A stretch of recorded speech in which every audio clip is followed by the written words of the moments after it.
Hello YouTube, what's up? My name is Chicken Fried Rice. I guess you guys know that already, but today we are going to be playing some Company of Heroes, trying something a little different. Last week I posted a Company of Heroes video and didn't seem to do too bad, so you know what? I decided, let's play some more Company of Heroes. And you know what else? Let's upload it onto YouTube. So that's exactly what I'm going to do. So this game I'm going to be playing as a USA, and I'm going to branch off in the Airborne division. Yeah, I already pre-planned this a bit, because usually what happens very often, what happens is the enemy sends a vehicle, blocks that, so then that bridge is no longer accessed, which means you have to do the long detour around to achieve your objective, and they usually block that. Luckily for me, I don't think they managed to do that this game, but still it's very much more agonizing process to do around this whole entire area, and if they block that, you have to go all the way over there. So I'm going to start playing and going to be smart with my units. So right there I encounter enemy engineers, and over here I encounter more enemy engineers, and these guys have got flamethrowers, so he's not kidding around. So I retreat, and then I come in with 2 more engineer squads, and the first thing I'm going to do is I'm going to build an MG nest. Why? Because I want to make sure they don't take over that last point. Very often what happens on this map is that once they block off this bridge, you have no way of sending reinforcements. You know, I went airborne, so I will. But even then, it's very difficult. So you want to make sure that you don't lose that one flag. So send in some airborne reinforcements, and this is when the game starts to sort of develop. If you look here on this side, there's a little bit of war going, and this guy's having fun. He's grabbing bases and all that. So we're starting to surround the enemy. So right here, my airborne squad gets attacked by a jeep and a 2 scout cars, so I was able to outfit them with the rocket launcher. Fortunately for me, they've been taking some casualties, which is not a good thing, because I don't want to be losing those guys. So I'm going to go here on the flank, using my ability. I'm going to throw a satchel charge, turn 1, and sprint back. Now, unfortunately, on the sprint back, my one troop gets killed. So what I'm going to do is I'm going to airdrop some troops right there, so I can re-grab that rocket launcher, because that cost me, like, I'm not sure how much, but it does cost me quite a lot of ammunitions, and I couldn't afford another one at that moment. So you really want to make sure you preserve your equipment while you still have it. So I captured this side, more engineer with flamethrowers, and so my engineers here, they retreat. That's lovely, and a bit of rocket artillery, you'd say, or maybe mortars with white phosphorus rounds. Anyways, my airborne troops take heavy casualties. That flamethrower is a real killer.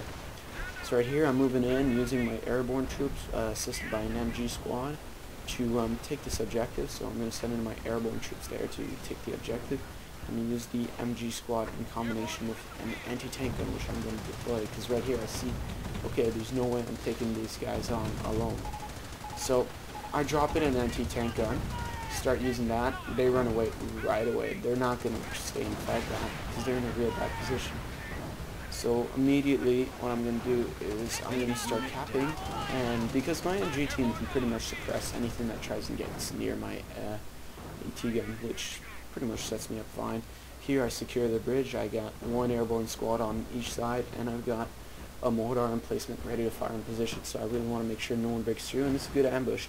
And here I'm going to show you guys a nice ambush setup that you guys could use in games. You just have to really set it up in a certain way. So you put an MG squad in the house, that'll suppress pretty much anything that goes by, and then you have an anti-tank gun, then you'll have an airborne troop, place it around here, and this is going to create, so anything that walks in this area of effect, let's say someone tries to attack only the MG squad, you send in your airborne troops as reinforcements. Let's say they try and go for the anti-tank gun, well then they're screwed, and let's say some tank comes along, well the anti-tank gun has better range than both the MG and airborne troops. So that's great. And then your airborne troops is really your mobile unit that you'll send in. Let's say you suppress a squad, you send in the airborne units to get rid of them, or mortar emplacement, for example, takes lock on your setup. You just do that, and that one troop can harass as much as you want, and while the other 2 are really just doing their job. Because look at this, these guys are attacking my airbornes. I pull back a bit and let my MG suppress them, and then they're no problem for my troops to take down. They won't have any issues whatsoever trying to take those guys down. Here you have a ferocious battle happening. really to determine the end of this line. This line's already been won. I brought my troops from the other side across the bridge, and I sent them right in the middle of the base. Now the reason why I do that is because what I want to do is slow them down while my engineers, they build a tank barricade right there. Around the same time, I capture the base, and I'm going to build an MG nest. That's really what I'm doing, is I'm stalling for that time.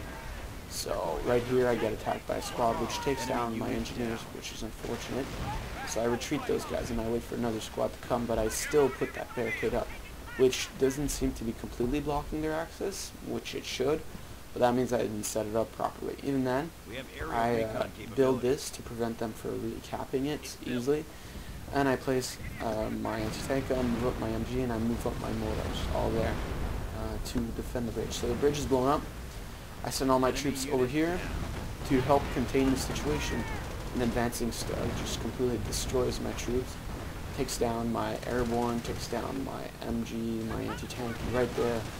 I forgot to tell my airborne troops to stop chasing the assault gun, which causes them to lose that unit, and I'm also going to use pretty much everything here I'm going to use. So this airborne troop right there, fighting for its life against these guys. I lose the anti-tank gun, I take back the anti-tank gun because really I want to be able to fire back on this type. It's more valuable than airborne team because I have an MG suppressing any infantry coming near at the moment. Unfortunately for me, those stugs are just they're horrific. They just nail you like crazy. In the meantime, I have managed to build an MG nest, and back at the base, I'm starting to get some Sherman tanks going. And the reason for that might be because I'm just preparing for the final blow of this game. So let's make this go just a little bit faster because not much is happening right now. It's really, this is what's only going to happen at the moment. It's just this one battle here at the choke point, which is this guy's using assault guns, which are very good for only 500 points. They do quite manpower. They do quite a lot of damage. And these guys are fighting back. They're using Sherman. They're using massive amounts of engineer support and all that. All the way back here, nothing much has changed. I have my engineers here who are repairing the bridge. Now, that might bite me in the ass later, but we'll see about that. So this guy, I'm trying to make an infantry push, gets up in the dust by some infantry with flamethrowers and other units that were set up there, including an MG nest. So you really, once you catch your enemy in this position, you really don't want to give him the chance to escape. So you box them in. You really create this box in. Most people just cut them off right here at the bridgehead, but really what you want to do is not push into their base. You set it up so that you cut them off right here, so they feel safe enough to expand. And the second they come out, you have MGs here, there. They have nowhere to go. They have no room to maneuver, which pretty much forces them into an ambush. So right here, this guy finally figures out that the bridge is open, except he didn't figure out that I had an MG nest just waiting there for. So he's going to start arting that like crazy, but I also have a few Shermans, which are I'm stockpiling, to be able to go in and do a massacre of the rest of their base. Right here, he's using an assault gun to try and take out my MG nest, which is not a bad idea because it does have the required range. It looks like more than one of these guys, but it's good doctrines. There's only one way to explain all of these assault guns. So, at this point, the bridge is clear, and I just move in with my 3 Shermans, and these guys, 2 Shermans there. He stays back and starts blowing stuff up. I move in and try and destroy as many units as I can and start tearing apart his base.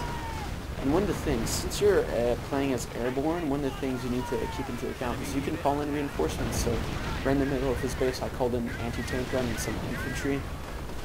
They're not super effective, but what they do is they help disrupt. They take some of the fire away from the Shermans, and they're there. Like that anti-tank gun can do damage to buildings on the same time that airborne infantry can just do a bunch of crazy stuff. So right here, I pulled my tanks out because they were taking some heavy damage, and I set up my anti-tank gun right there to stop any pushback. So I try and turn it around. You have to micromanage that part. Basically, I just set it up there as a defensive measure. Right here, I'm repairing all 3 of my Shermans, and I think I might have another one that arrives soon. But really, this, you guys can tell for sure, is that this game is falling apart. Well, for the other team, it fell apart when they lose.